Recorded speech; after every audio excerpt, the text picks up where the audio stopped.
নমস্কার বন্ধুরা, Jhuma lifestyle diary চ্যানেলে আপনাদের সবাইকে স্বাগত। আজকে ঝিঙে পোস্ত তো আপনারা সবাই খেয়েছেন, কিন্তু এটা একটু অন্যরকম বানাবো। তার জন্য আমরা নিয়ে নিচ্ছি ঝিঙে ভালো করে কেটে রাখা, নিচ্ছি এইরকম আলুটা এইভাবে কেটে নিয়েছি সুন্দর করে, নিয়ে নিচ্ছি এর মধ্যে পেঁয়াজ, যেহেতু ছোটো ছোটো পেঁয়াজ কেটে নিয়েছি, আর নিয়েছি পোস্ত, দুটো রসুন, দুটো লঙ্কা। চলুন শুরু করা যাক। তেলটা গরম হয়ে গেছে। প্রথমে আমরা আলুগুলোকে একটু জোর করে দিয়ে একটু লাল লাল করে একটু ভেজে নেব। দেখতেই পাচ্ছেন আলুগুলো লাল লাল হয়ে গেছে। আমরা এখন আলুগুলোকে তুলে নেব। আমরা আলুগুলো সব বার করে নিয়েছি। এবারে দিয়ে দেবো দুটো শুকনো লঙ্কা আর একটু কালো জিরে দিয়ে একটু নাড়িয়ে দিয়ে দেবো পেঁয়াজ যে কেটে রেখেছিলাম দুখানা, এটা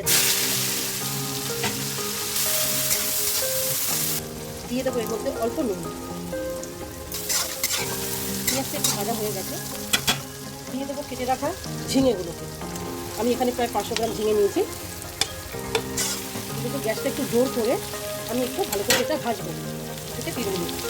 দেখতেই পাচ্ছি এখানে ঝিঙেগুলো গলে যাচ্ছে। যে পোস্ত আর কাঁচা লঙ্কা আর দুটো তোমার রসুন যে ছিল সেটাকে আমরা মিক্সিতে ভালো করে বেটে নিয়েছি। সেটাকে আমরা দিয়ে দেবো অল্প হলুদ গুঁড়ো একটু রঙের জন্য, আর দেবো একটু কাশ্মীরি লঙ্কা গুঁড়ো একটু রং আসার জন্য। ব্যাস, এতে বেশি হলুদ লাগে না, বেশি কালারেরও প্রয়োজন নেই। পুরো যে ভেজে রেখেছিলাম এটা এর মধ্যে দিয়ে দেবো,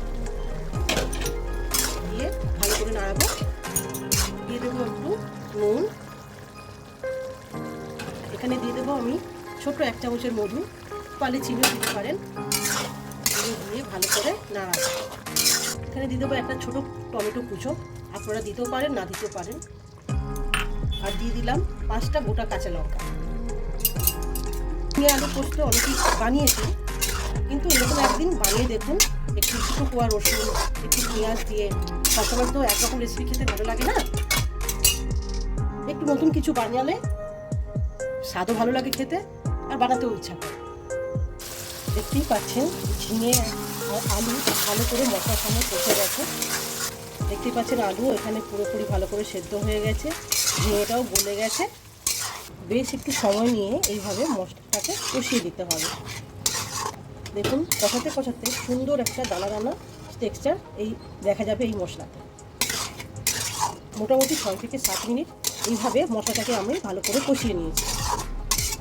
আমাদের প্রায় মশলা কষানো হয়ে গেছে।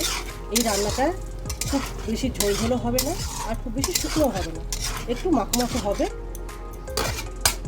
এর মধ্যে আমি দিয়ে দেবো একটু 1 চামচ কাঁচা তেল, সর্ষের তেল।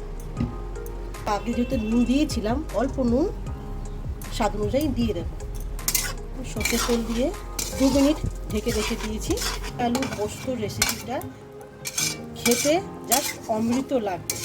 নিশ্চয়ই ঘরে একবার ট্রাই করবেন। ঝিঙে আলু পোস্ত সার্ভ করার জন্য রেডি। দেখতেই পাচ্ছেন ঝিঙেগুলো সুন্দর গলে গেছে, আর আলুগুলো যেহেতু আগে ভেজে রেখেছিলাম বলতে বেশিক্ষণ টাইম লাগেনি। কত স্মুথলি লাগছে দেখতে, দারুণ টেস্ট। কিন্তু এইভাবে একবার বানিয়ে আপনারা অবশ্যই ট্রাই করুন। এরকমই রেখেছি আমি, ঝোল ঝোল ভালো লাগে না, একটু মাখো মাখো। এটা গরম গরম ভাতে জাস্ট আমাদের ঝিঙে আলু পোস্ত সার্ভ করার জন্য একদম পুরো রেডি। এই রেসিপিটা ভালো লেগে থাকলে লাইক, শেয়ার আর সাবস্ক্রাইবের মতো এই পর্যন্তই। আবার হাজির হব নতুন এক রেসিপি নিয়ে। সবাই ভালো থাকবেন। Thanks for watching.